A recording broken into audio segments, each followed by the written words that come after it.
Assalamualaikum warahmatullahi wabarakatuh. Perkenalkan, nama saya Muhammad Bayu Nasrullah, jurusan PPS kelas 2E. Di sini saya akan menjelaskan tentang Perjanjian Giyanti. Nah, Perjanjian Giyanti lahir pada tanggal 13 Februari 1755 dikarenakan segitiga politik oleh Pangkubuana III, Pangeran Mangkubumi, dan VOC. Nama Giyanti diambil dari desa Giyanti yang berada di Jawa Tengah. Perjanjian ini dibentuk untuk meredam kekacauan yang berlarut-larut. Pasca perpindahan keraton ke Surakarta, peristiwa geger pecinan belum reda. Pada saat itu, Mangkubumi yang membantu Pangkubuan II dalam mereda peristiwa itu mendapatkan sebuah hadiah, yaitu sebidang tanah.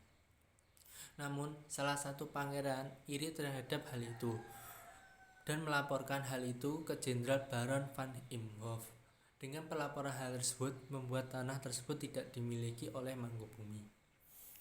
Dalam hal ini, pangeran berkata, daripada wilayah saya dikurangi, mendingan buanglah saya yang jauh agar saya tidak kembali ke tanah Jawa.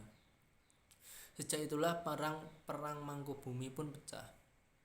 Gubernur Jawa Utara, Nicholas Harting, mengambil sikap untuk mengamankan daerahnya.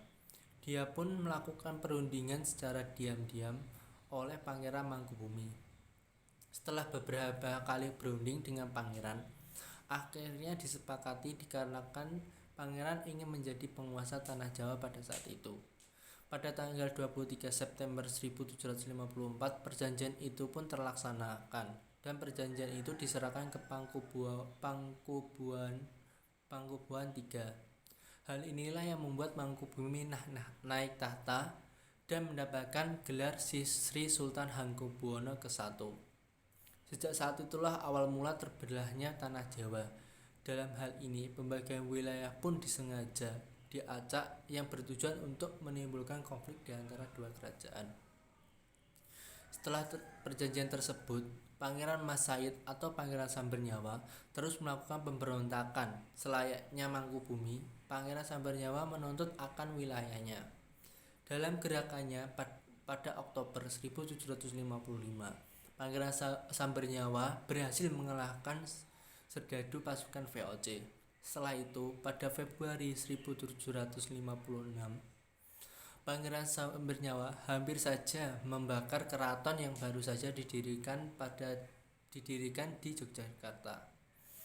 Setahun setelahnya, VOC pun menyudahi perang tersebut dengan perjanjian Salatiga pada tahun 1757. Pada perjanjian ini, Pangeran Sambernyawa pun mendapatkan sedikit wilayah Kasunanan Surakarta yang dikenal dengan Kadipaten Mangkunegaran. Pecahnya Jawa ini pun tidak berakhir di situ saja. Pada tahun 1813, masa Jenderal Raffles Inggris, lahirlah Pakualaman di Kesultanan Yogyakarta. Dengan hal ini membuat Jawa dipimpin oleh 4 penguasa. Dinamika politik yang digerakkan pada pertengahan tahun 1940-an membuat perbedaan status yang berbeda hingga saat ini. Pada masa Republik Indonesia yang sekarang ini, Kesultanan Surakarta dan Mangkunegaran menjadi situs warisan budaya Indonesia. Sedangkan Kesultanan Yogyakarta yang di dalamnya ada Pakualaman menjadi daerah Jogja Istimewa. Menurut Sudirman Pakuaman dalam bukunya Kadipaten Pakualaman mengemukakan isinya sebagai berikut. Isi perjanjian Giyanti yaitu pasal 1, Pangeran Mangkubumi diangkat menjadi Sultan Hamengkubuwono Senapati ing Alaga Abdurrahman Sayyidi Panatagam Khalifatullah di atas separuh daerah Kesultanan Mataram yang diberikan kepada beliau dengan hak turun-temurun pada pewarisnya. Dalam hal ini, Pangeran Adipati Anom Benduro Raden Mas Sundoro. Pasal 2 akan senantiasa senantiasa diusahakan adanya kerjasama antar rakyat yang berada di bawah kekuasaan VOC dengan rakyat kesultanan. Pasal 3. Sebelum pepatih dalam dan para bupati mulai melaksanakan tugasnya masing-masing, mereka harus melakukan sumpah setia pada VOC di tangan gubernur. Pepatih dalam adalah pemegang kekuasaan eksekutif sehari dengan persetujuan dari residen atau gubernur. Pasal 4. Sri Sultan tidak akan mengangkat atau menghentikan pepatih dalam dan bupati sebelum mendapatkan persetujuan dari VOC. Pasal kelima. Sri Sultan akan mengampuni bupati yang memihak VOC dalam peperangan. Pasal 6. Sri Sultan tidak akan menuntut haknya atas Pulau Madura dan daerah-daerah pesisiran yang telah diserahkan oleh Sri Sunan Pakubuwana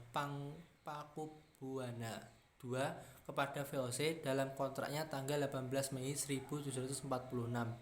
Sebaliknya, VOC akan memberikan ganti rugi kepada Sri Sultan sebesar 10.000 ril tiap tahunnya. Pasal 7. Sri Sultan berjanji akan menjual bahan-bahan makanan dengan harga tertentu kepada VOC.